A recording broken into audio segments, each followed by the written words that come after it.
Hey guys, and welcome to another Night with Phee right here on the Phee Smee Network. I do appreciate you guys tuning in on this Tuesday night. I hope you've had a blessed day. Tonight we're going to talk about topics on Night, boundaries and bounties, energy and effort, Matthew 24, and a drink for the ages. Right here, right now, on the Phee Smee Network's Night with Phee. Thank you guys for tuning in. Hit that share button. Like us, love us. We do appreciate you helping us spread the message out to anybody and everybody that you know. And I guess we're going to give a little riddles tonight, so we call them theology fiddles. And I like a little riddles every once in a while as we kind of throw things in. So I'll give you a chance to see if you can get the answer correctly. Where does today come before yesterday? Where does today come before yesterday?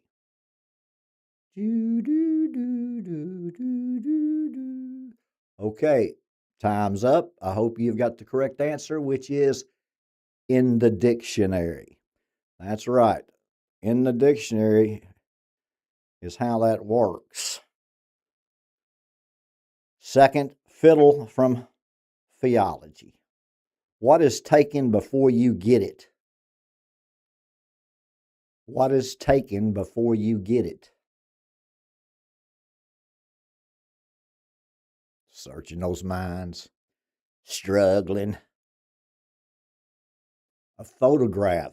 You would be correct. Thank you so much. Thank you for doing business, the opportunity to do business with you.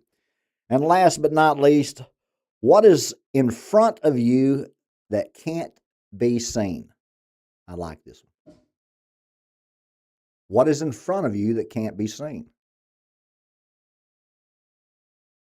Everybody got it? Final answers. Your future. That's right.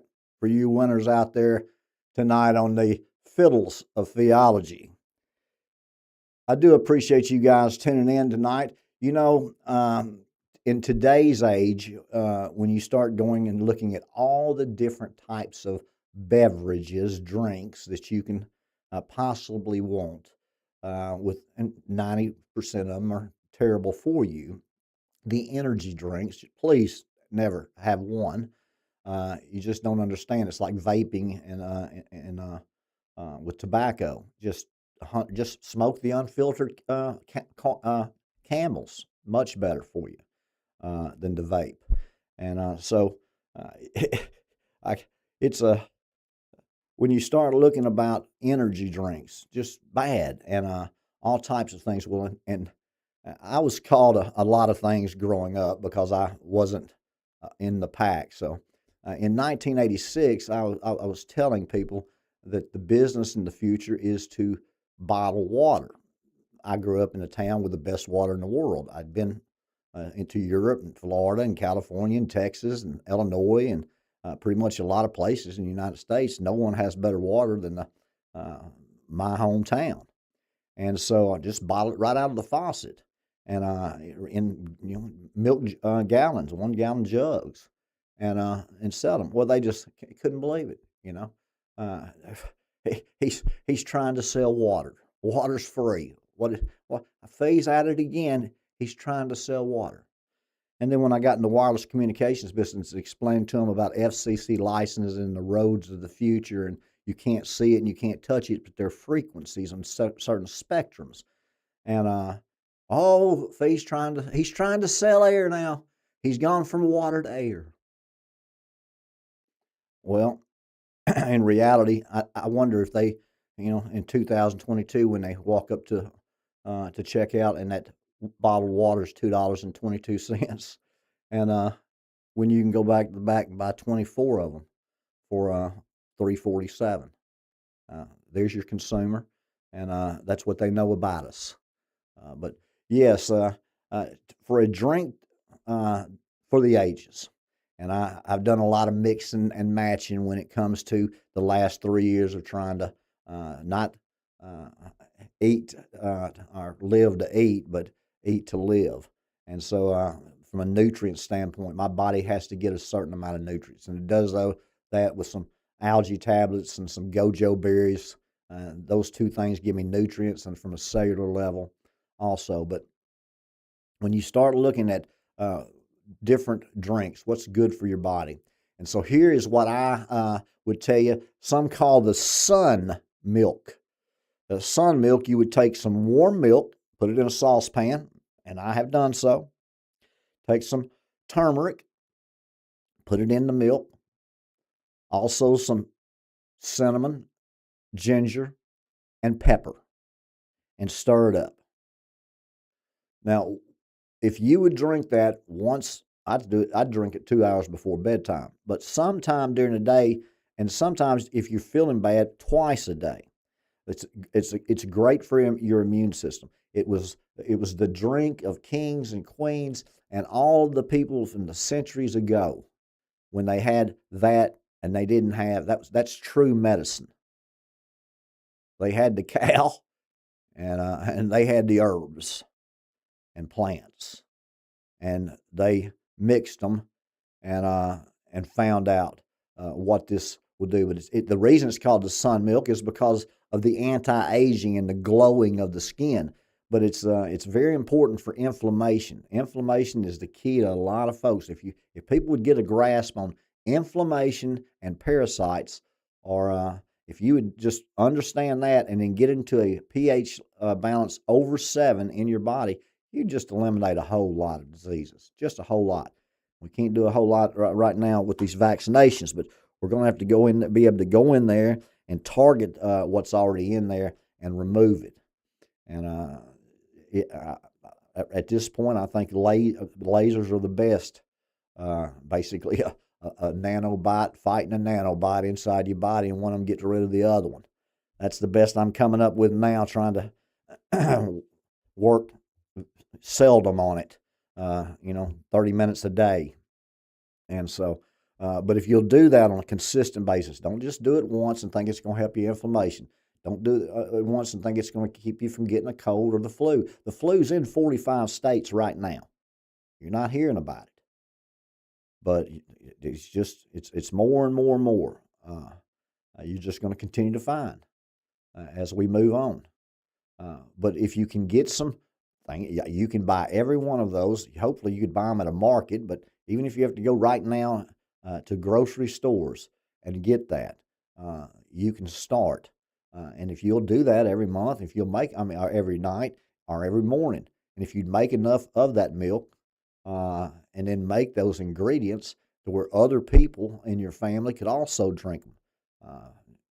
If you have a breakfast, or you need something to drink before night, it will give you a much better sleep from a deep sleep standpoint.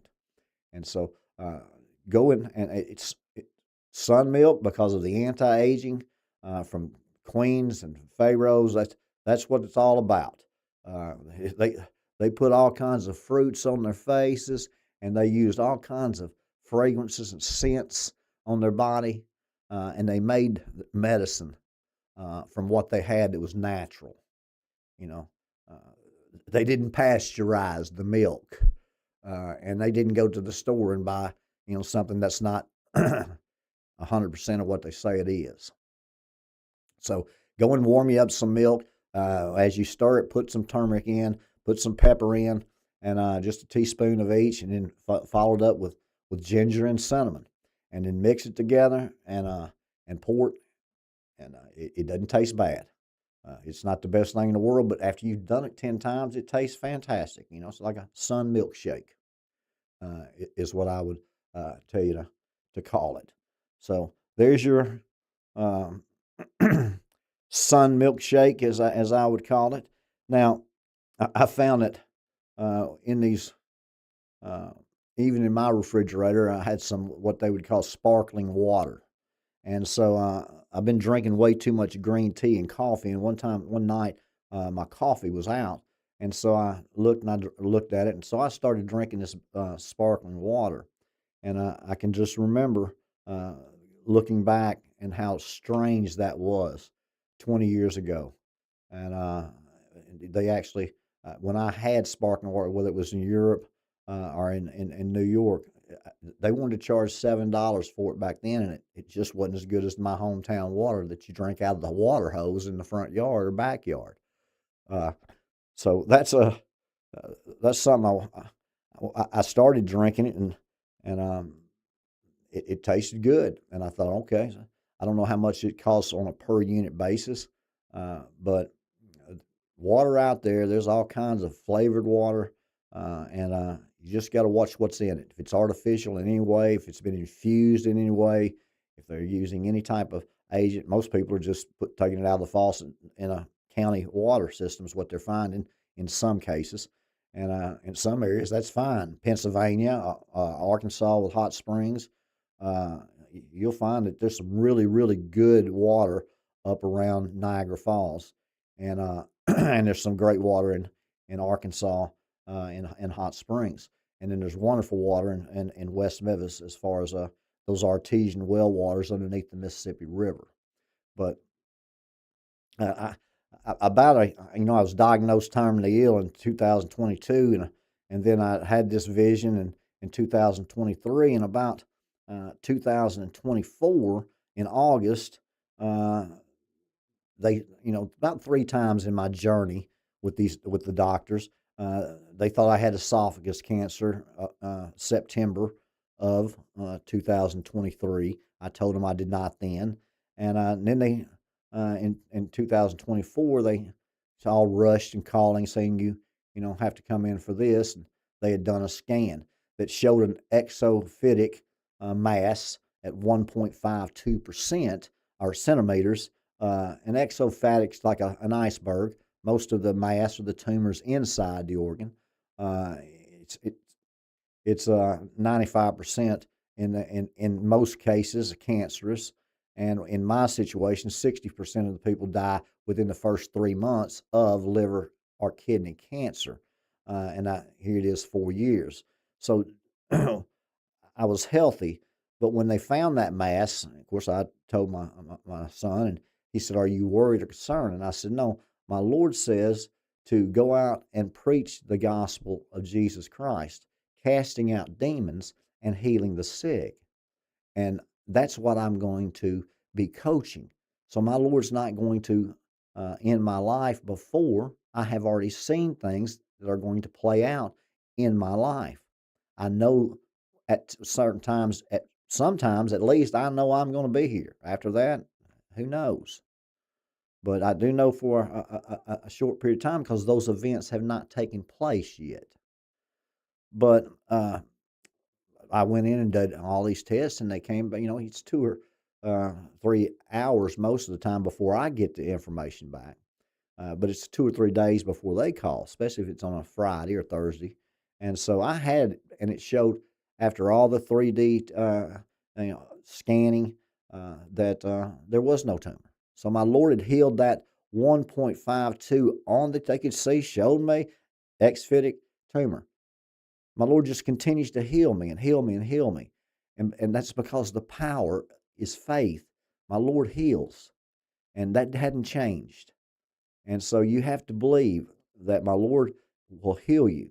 And if you don't believe in the spirit world that demons and angels, just because you can't see them, are fighting, you have to continue to cast those spirits and demons out of disease, of sickness. All of those things are all the sickness comes from Satan.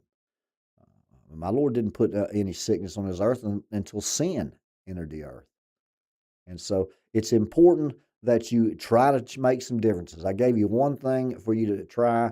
It's a very simple ingredients because it's so old. It's ancient, but it just works.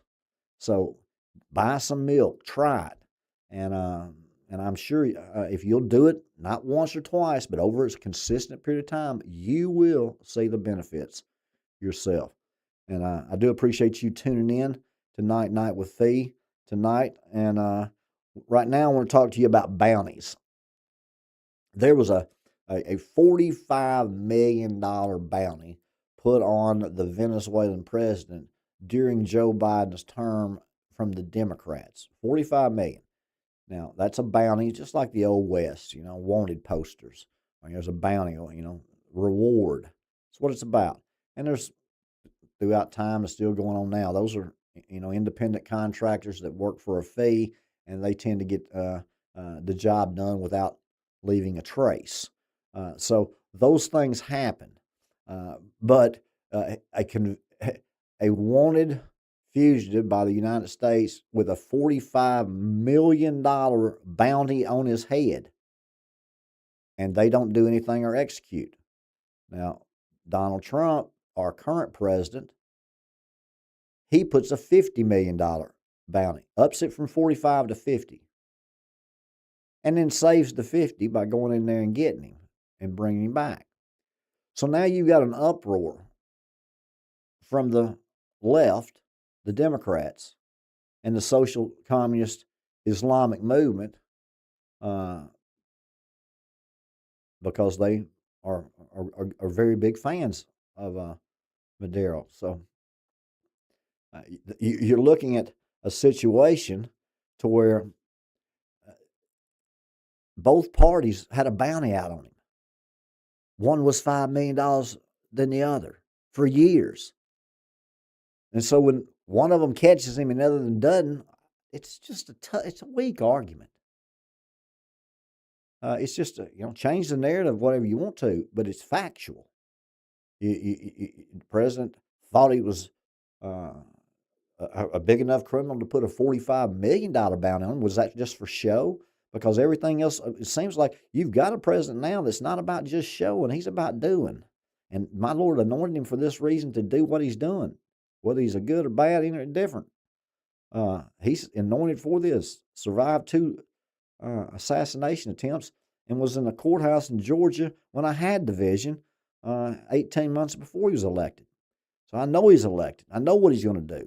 And you're looking at Cuba, you're looking at Greenland, you're looking at a world that's going to continue to expand, and boundaries that are going to continue to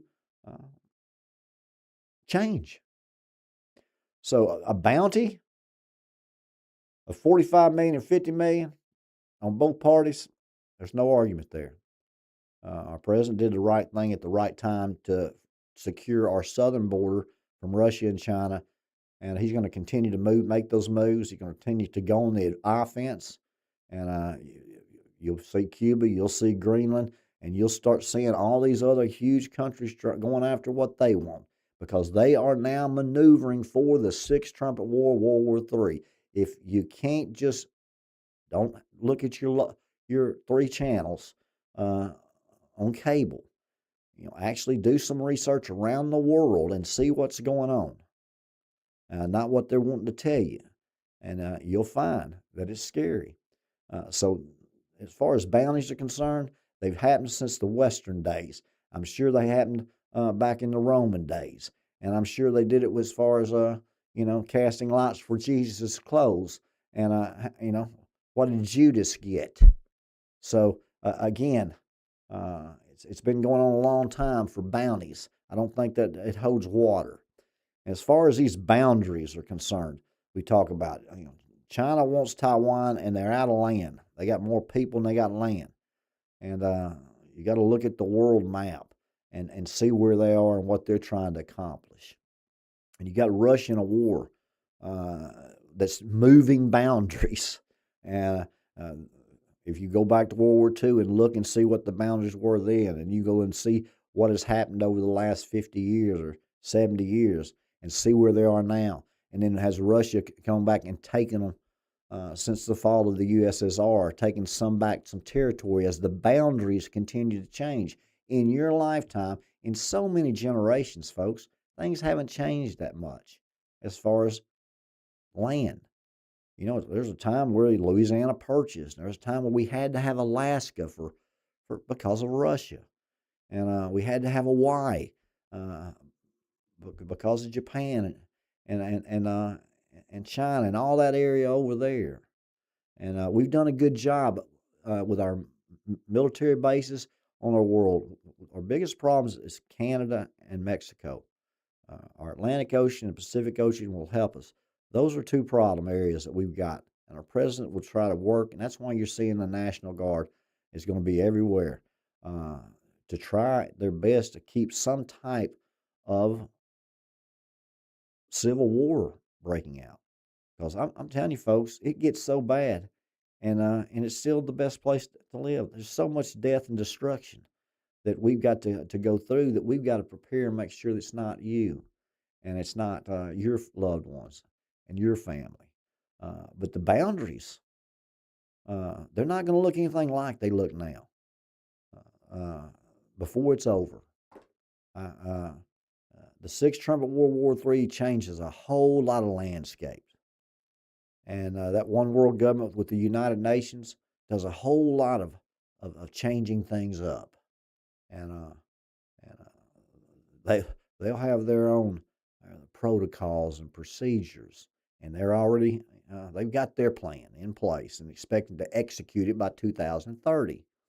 You got to remember, this War III, has to happen before Donald Trump leaves office, because he showed me 18 months before he got in our office that he would be elected, that it would be the golden age of America and what would happen.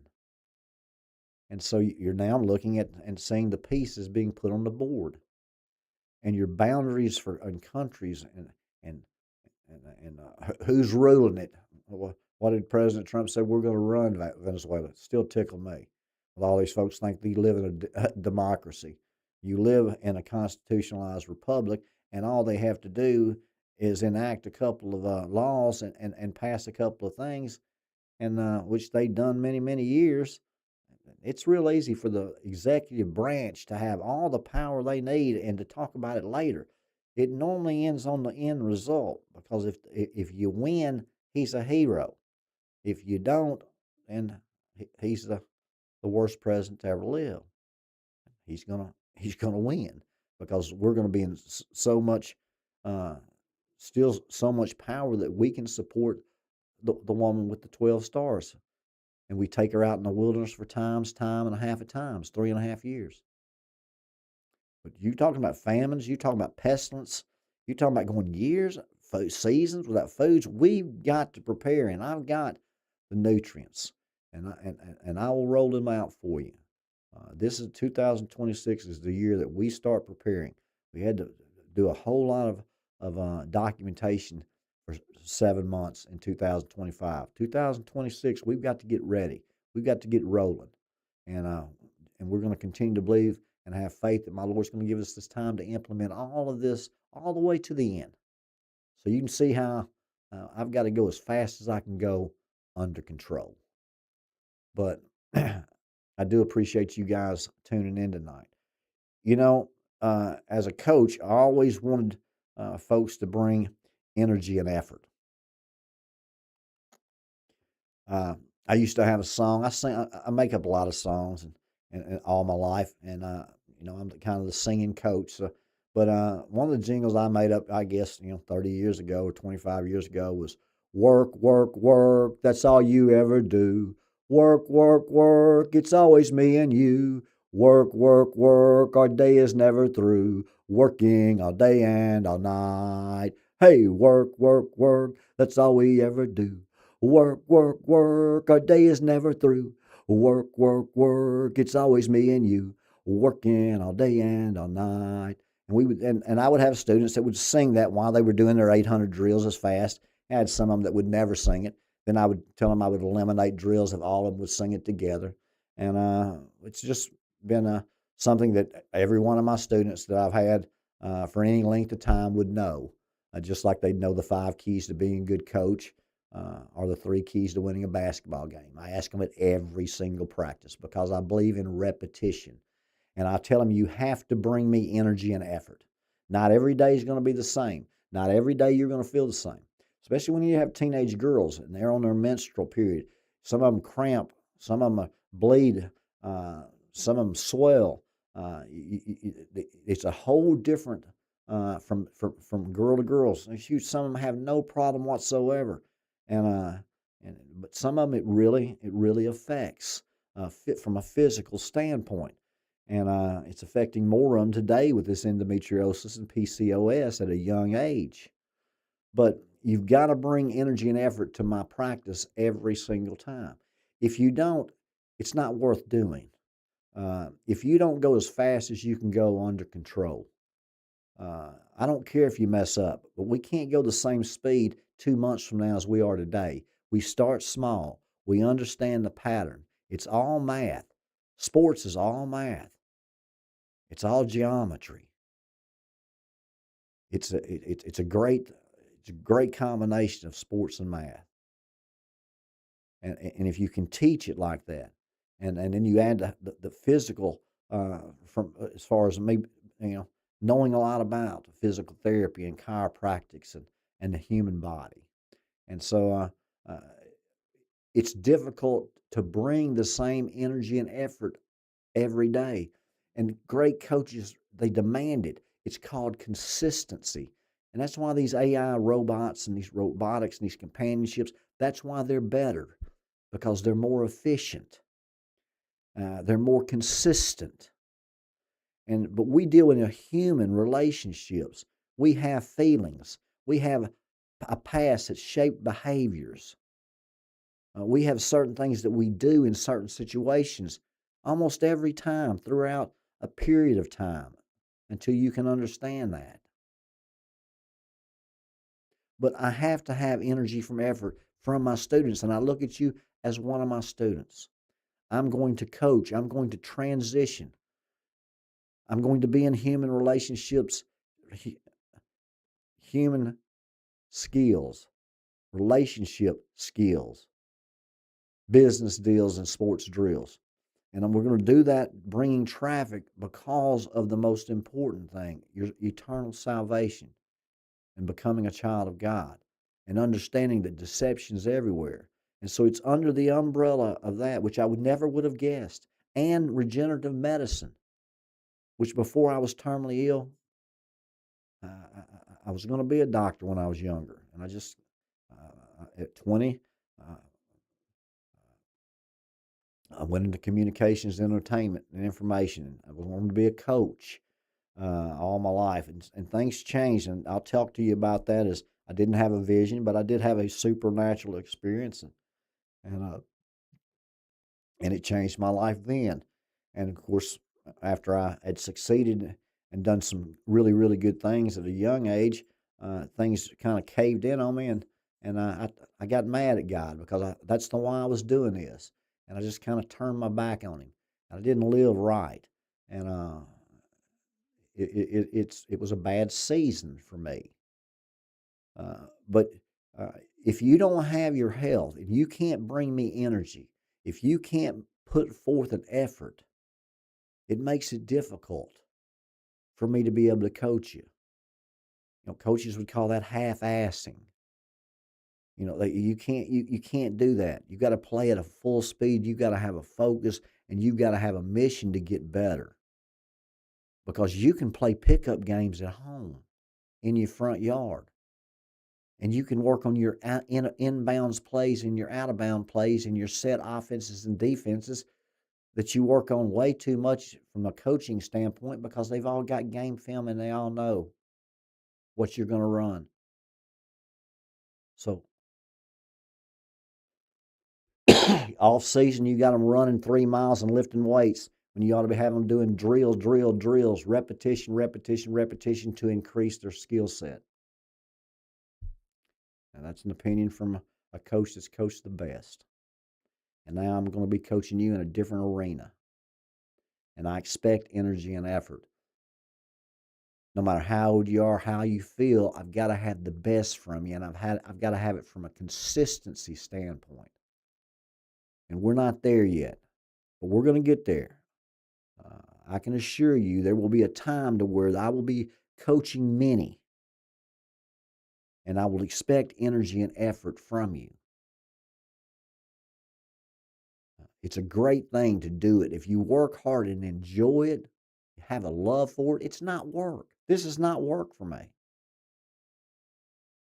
My work is the preparation with all the world news and all the crazy conspiracies and all the deception that's going on in the world that if you don't spend some time on it,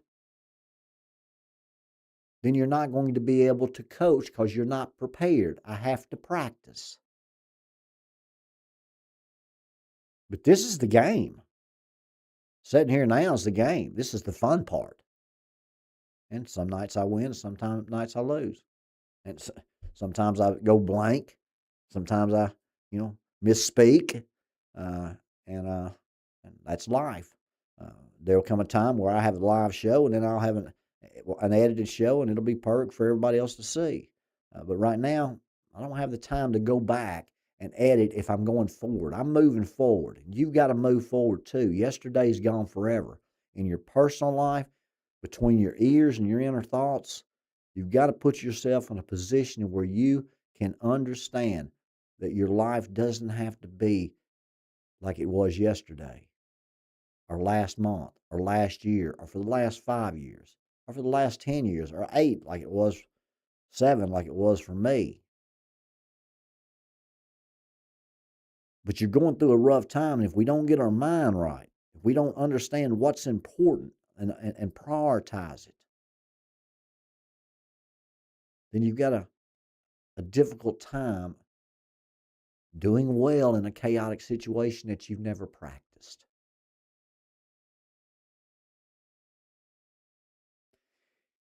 I appreciate you guys watching Night Night with Phee. Hit that share button, like us, love us, tell your friends about us. You know, I've been doing a study 2 nights ago on Daniel 7 and last night on Revelations 12 to try to coach and teach the 3 most important chapters, I believe, to teach just from a basic understanding. You're taking piano lessons or coming to basketball training for the first or second time. You don't want to introduce or overwhelm people. You want to give it to them in small doses. And then you want to show them. And then you want them to go and understand them and learn them and then practice them and then get better and faster, better and faster, better and faster. You shouldn't be doing the same speed.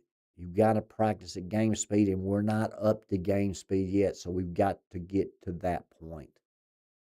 So we go as fast as we can go under control. But Daniel 7 and Revelations 12, they are key chapters in end time prophecy. But if you only read one chapter in the Bible about what's going to happen, Matthew 24 is it.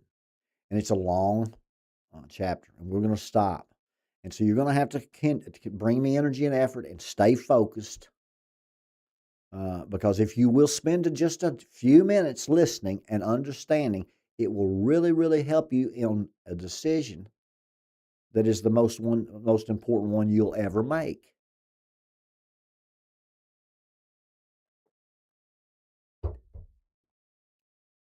Matthew 24.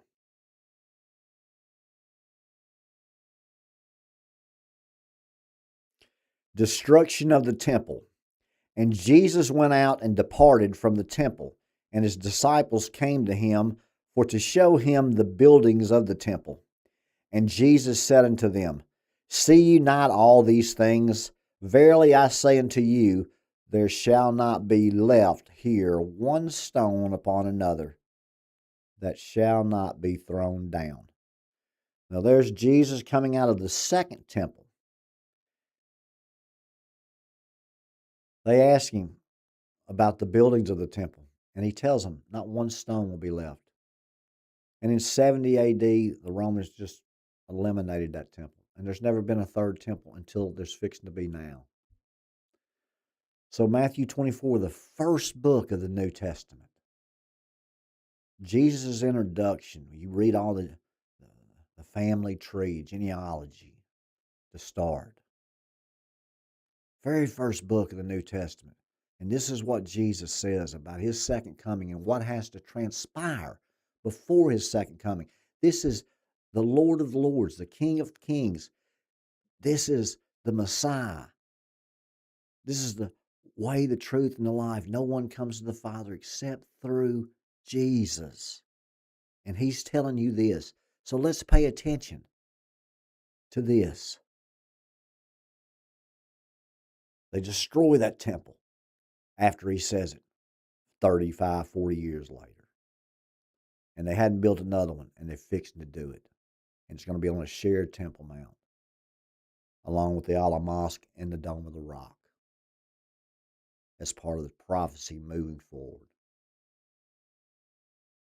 And as he sat upon the Mount of Olives, the disciples came unto him privately, saying, Tell us, when shall these things be? And what shall be the sign of the coming and of the end of the world? Wouldn't you like to just listen to that conversation? Not just have it, recording, but what they do afterwards, what they eat. I just, for the last 3 years, I just love thinking about putting yourself in that moment. There ain't no television, air conditioning. There's no computers. There's no, phones, wagons, or trains or planes. I mean, these folks, when they walked, and they were in shape. They were strong, and they didn't eat 3 meals a day, uh, but they ate good food. And think about all these the disciples coming and saying, "Yeah, tell us what's going to happen. What's going to happen to that temple? What's going to happen when you? What's the signs about you coming back?" He's teaching. He's coaching. I just love that. And Jesus answered and said unto them, Take heed that no man deceive you. First thing, don't be deceived. I'm going to tell you these things. I'm fixing to tell you these things right now. Why you will not be deceived, because deception is going to be all around you. You got all the electronics and all the dadgum technology you need to put on a show. And you've got the power of Satan in a one world government with evil places and evil people in high places. Take heed that no man deceive you, for many shall come in my name, saying, I am Christ, and deceive many. And ye shall hear of wars and rumors of wars. See that ye not be troubled, for all these things must come to pass, but the end is not yet. Now, here's where you are right now. Write this next verse where I am going to read you exactly where you are right now. For nation shall rise against nation, and kingdoms against kingdoms, and there shall be famines and pestilences and earthquakes in divers places. All these things are the beginning of sorrows. Your World War III has to happen before they set up that one world government. And then someone's going to stand, that Antichrist is going to stand in that temple and stop those daily sacrifices. They're going to proclaim him as God, and they're going to do all kinds of miracles to deceive folks. Whether it's UAPs, aliens, spaceships, Jesus in the sky, Buddha in the sky, whatever it is, they will have a show that will deceive you if you don't know the Word of God. And 60% of the church don't even think they're going to be here. So they haven't understood it, just like I didn't for 58 years. And if I wouldn't have had a vision, I'd still be in the same boat. So I'm not talking down at you. I'm trying to coach you and tell you, don't dig in on that issue. Because the more you see, the more you're going to realize you're going to endure to the end, just like Jesus says in this chapter. So let's continue, because he says all these things are the beginnings of sorrows. Because this is what's going to happen. Then shall they deliver you up to be afflicted, and shall kill you. And ye shall be hated by all nations for my name's sake. People say, well, that's just the Jews. No, it's the Christians and the Jews. In Hollywood, they can't even say Jesus. You can say God, you can say whatever else. They put it in contracts. Musicians, they put it in contracts. Jesus is the only name in the world that just stokes hatred. They're going to hate you. They're going to kill you. This is 3.5 years. He's going to stand in that temple, that third temple. He's going to stop those daily sacrifices. And you've got 3.5 years of him doing exactly this to you if we don't prepare. Then shall they deliver you up to be afflicted, and shall kill you, and ye shall be hated of all nations for my name's sake. The Jews are going to be hated worldwide. Worldwide. But they don't believe in Jesus. So who do you think they're talking about? The saints, the elect, the children of God, the Christians. And then shall many be offended, and shall betray one another, and shall hate one another. There's your deception. There's people turned against their own folks, their own family, their own friends.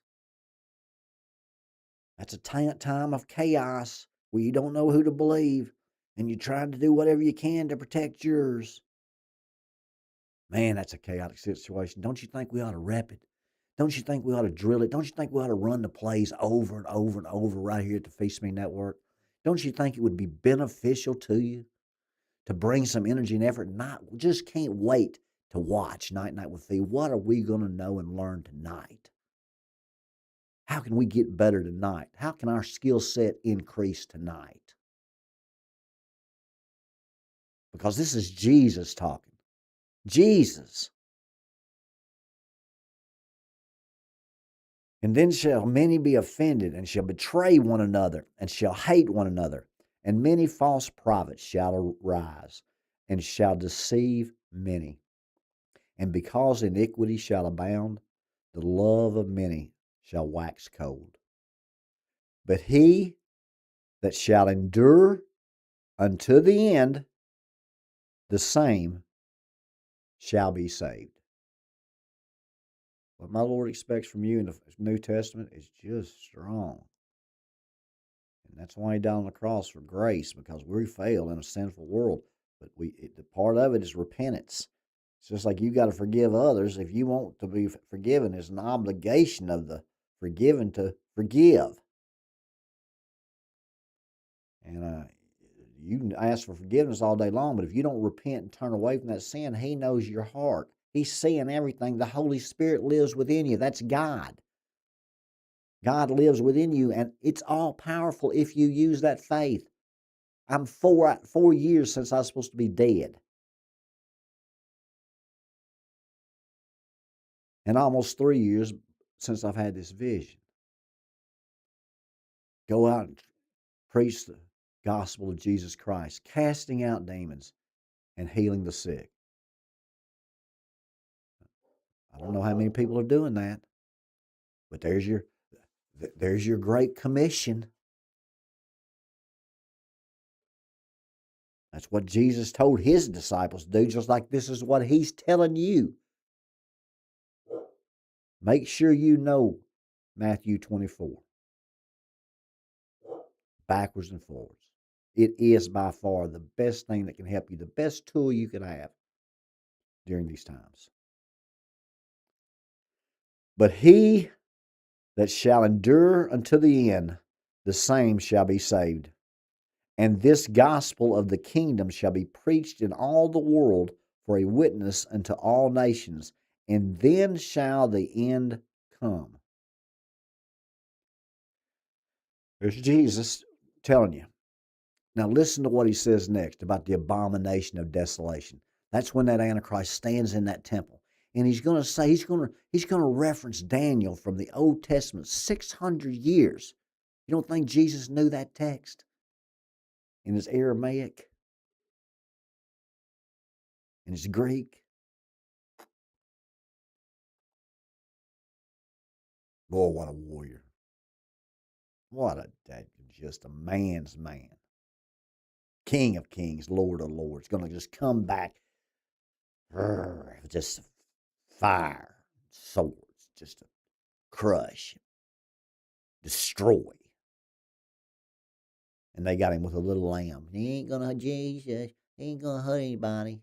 He's not gonna send you to hell. Oh yeah, yeah. Get on his team, and he'll be the best dadgum savior you'll ever need or have. He's the reason you win. He's the reason for the game, and it is an eternal salvation is at risk. So, not making a decision puts you on the losing team. So make one. As we continue to read about the abomination of desolation by my Lord Jesus in Matthew 24. When ye therefore shall see the abomination of desolation spoken of by Daniel the prophet stand in the holy place, whoso readeth, let him understand. Then let them which be in Judea flee into the mountains. Now, my Lord is giving advance notice to the Jewish settlers in the West Bank. Judea, Samaria is the West Bank. And by the time this happens, it'll have been a 7-year, two-state solution temporary peace plan, giving the Palestinians the West Bank as that state.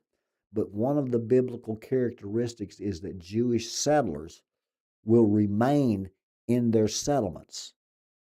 And when that abomination of desolation happens, 3.5 years into Daniel's last week of his 70-week prophecy, halfway in, when he does that, my Lord says, don't even go back in. Do not get it, your stuff. Leave, go to the mountains right then, immediately. Listen to the urgency that my Lord is telling these people, telling these Jewish settlers that will be, and they're there now, and they're trying to expand it. But it ain't going to happen for long. As the United States and Israel keep saying they're not going to happen. It's not going to be a West Bank. Well, there's going to be a two-state solution, and the Palestinians are going to have a state. So that's going to happen. It's scriptural. And they might keep it from happening until a certain event occurs, which is what I would bet my little dime on. Then let them which be in Judea flee into the mountains. Let him which is on the housetop not come down to take anything out of his house. Neither let him which is in the field return back to take his clothes. That's urgency, isn't it? That don't sound, go and pack you a bag, get you some gas and some food, and head on out of town. I think I'd get my hat as soon as that abomination of desolation. If I'm those Jewish settlers, I'm fleeing to the mountains. And it really doesn't matter what you take, because you might not get there if you don't leave immediately, as my Lord says. And woe unto them that are with child, and to them that give suck in those days. There's famines. You're talking all kinds of death, pestilences. You're going to be trying to breastfeed a baby. You don't have any nurse. My father lost two brothers. One that was 11 months old and one was 3 days old. Starved to death. My grandmother didn't have any milk, and they were sharecroppers in the 20s or 30s. My father was older than them because they were his little brothers. He was born in 29. So lost two in 2 days. How do you get over that? Everybody in my family always said that my grandmother just basically had a nervous breakdown in the middle of a field in Cherry Valley, Arkansas, in the 1930s. Can you imagine? Amazing what times they lived in and what times we're going to go through, and how familiar they're going to be without your modern day luxuries. Matthew 24, those Jewish settlers don't even need to go back in the house. And folks that are nursing those days, or Having children in those days, boy, gonna be rough. That's why I'm trying to get my kids now to have some children now. Let some folks be old enough to help. 7, 8, 9. I don't need them 2 or 8 months or 3 weeks or her 7 months pregnant, and you don't know when it's gonna happen. So if this happens, whoa, you got more problems. And woe unto them that are with child, and to give suck in those days. But pray ye that your flight be not in the winter, neither on the Sabbath day. For then shall be great tribulation, such as was not since the beginning of the world to this time, no, nor ever shall be. Worst event in history. There's what you're fixing to live through. That's what I've seen. Yep. Yep. That's what you call the 3.5 years. That's when you think World War III that kills a third of mankind is bad, and it is really bad. The last 3.5 years is worse. Let's prepare.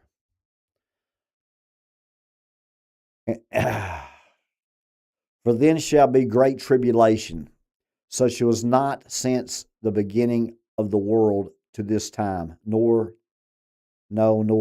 ever shall be. And except those days should be shortened, there should be no flesh saved. People think they're not that the church, the elect, the saints, the children of God aren't going to be here. But Jesus' next verse will tell you that they are going to be here. It's very important. And that's why you don't need to dig in on this issue as you continue to see events. You're not children of the night, you're children of the light.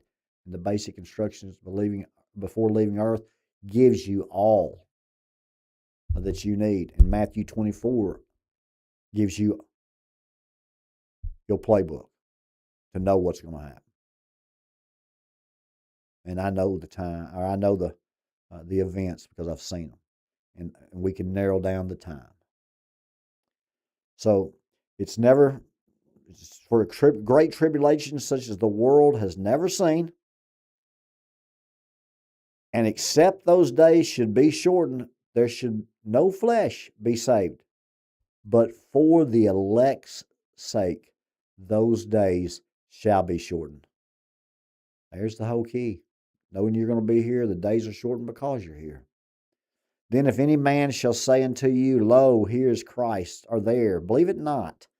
For there shall rise false Christ and false prophets, and shall show great signs and wonders. I wonder what those signs and wonders will be. What do you think? Hey, what kind of role you think that'll play in signs and wonders with today's technology? I wonder. Of course, I think it's amazing. And shall show great signs and wonders, insomuch that, if it were possible, they shall deceive the very elect. That's you. That's what they're going. They're trying to deceive and slay and kill you. They're trying to turn you against one another. And it's going to look like they're winning the whole time. Insomuch that, if it were possible, they shall deceive the very elect. Behold, I have told you before. Wherefore, if they shall say unto you, Behold, he is in the desert, go not forth. Behold, he is in the secret chambers. I wonder what secret chambers they'll act like he's held up in. Believe it not. For as the lightning cometh out of the east, and shineth even unto the west, so shall also the coming of the Son of Man be. For whosoever the carcass is, there will the eagles be gathered together. Now, you're getting to the point in Matthew 24 now to where it is the coming of the Son of Man. This is now the seventh trumpet. This is now the rapturing of the church, the elect. You have endured to the end. And now, this is what Jesus says about his second coming. Remember the abomination of desolation. Halfway into that 7-year temporary peace plan, the Antichrist stands in that temple and declares himself as God. In 3.5 years, Satan, totally possessed by this man, is killing and slaying with power the saints. And now you're going to the battle of Armageddon, the coming of the Son of Man. As the world, it looks like that they're going to win. They're going to rid the Christians and the Jews of the world. The coming of the Son of Man, Matthew 24:29. Immediately after the tribulation of those days, that's 3.5 years after Satan's wrath, 3.5 years, 42 months, times and a half, 1,203 score days, 1,260 days. It's all 3.5 years. And when immediately after is what Jesus says. First thing, first word, verse 29. Immediately after the tribulation of those days shall the sun be darkened, and the moon shall not give her light, and the stars shall fall from heaven, and the powers of the heavens shall be shaken. And then shall appear the sign of the Son of Man in heaven. And then shall all the tribes of the earth mourn, and they shall see the Son of Man coming in the clouds of heaven with power and great glory. And he shall send his angels with a great sound of a trumpet, and they shall gather together his elect from the four winds, from one end of the heaven to the other.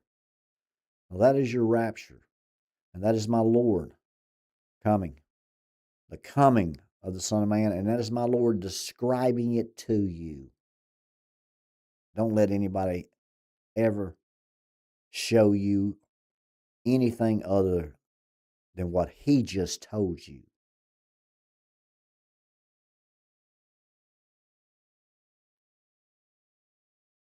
Now learn a parable of the fig tree. When his branch is yet tender and putteth forth leaves, ye know that summer is nigh. So likewise ye, when ye shall see all these things, know that it is near, even at the doors. Verily I say unto you, this generation shall not pass till all these things be fulfilled.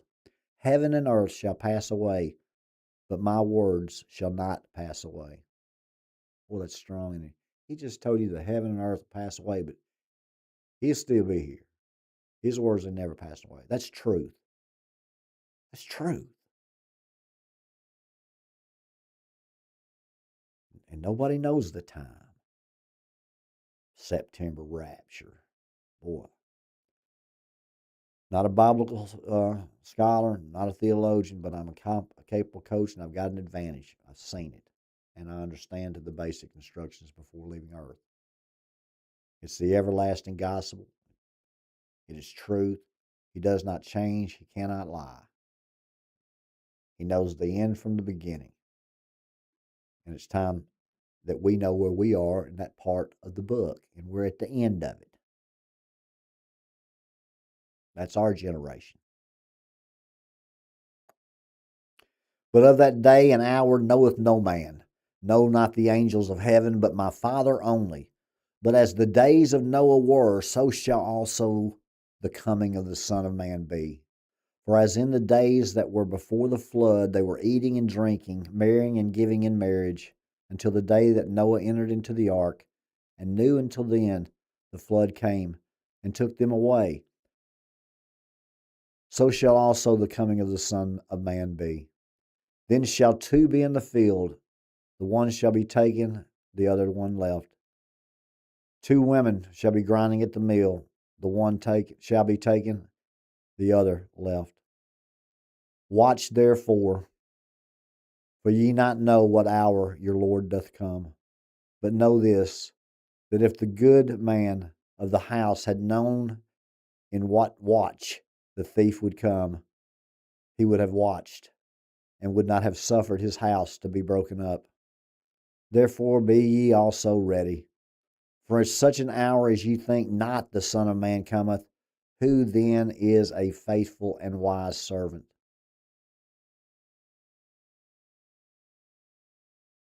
he's telling you there, you don't have to know the time. You're supposed to be my servant every day. You're supposed to live for me every day. You're going to know as it gets closer because you're children of the light and it's the Word of God. But it's consistency and energy and effort and faith and love. And the Lord will give you a purpose and peace. And He's speaking to you right here and telling you that you need to be ready at all times. But that doesn't mean you need to be lied to and tell you that hey, and Jesus is fixing to come back, or he can come back anytime. He's going to come back when everything he said and everything in the Word of God that's truth and was written before the time is finished. It's going to go just like this. It's not going to go any other way.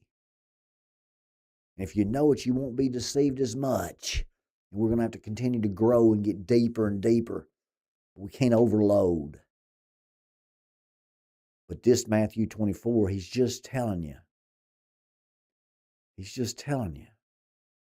Blessed is that servant whom his Lord, when he cometh, shall find so doing. Verily I say unto you, that he shall make him ruler over all his goods. But if that evil servant shall say in his heart, my Lord delayeth his coming, and shall begin to smite his fellow servants, and to eat and drink with the drunkard, and the Lord of that servant shall come in that day when he looketh not for him, and in an hour that he is not aware of, and shall cut him asunder, and appoint him his portion with the hypocrites. There shall be weeping and gnashing of teeth. You're going to endure to the end, even unto death, and that's what Jesus expects. And he expects energy and effort and consistency every day. And when you fail, you don't need to worry about it. When you mess up, it's okay if you're expanding your skill set. But it's more important that you realize you messed up and that you repent and turn away from that and work on that as you continue to put those small steps and working on those inner thoughts, working on making sure that the past is not the future. Understanding that those beliefs and behaviors that you have are based on the triggers and the disappointments, failures, situations, and trauma you've had. And we've got to refocus that energy into a positive and start focusing on the positive instead of finding the negative. Folks, Jesus is coming back. Matthew 24, he tells you exactly what's happening right now. Kingdoms will rise against kingdoms. And I've seen the famines. I've seen the pestilence. I've seen World War III, the Sixth Trumpet War. And I'm telling you, Iran, it's just every day. It's just boiling over. Boiling over. Stay tuned to the Phee Smee Network and Night Night with Phee. I certainly appreciate you guys tuning in tonight. Please follow us, like us, love us, and share us. I can tell you this, as I always used to put my kids to bed at night when they were children, I would sing, night, night, said the cricket. Night, night, said the whale. Night, night, crazy boy. Night, night, crazy girl. Only time will tell. Only time will tell. Night, night.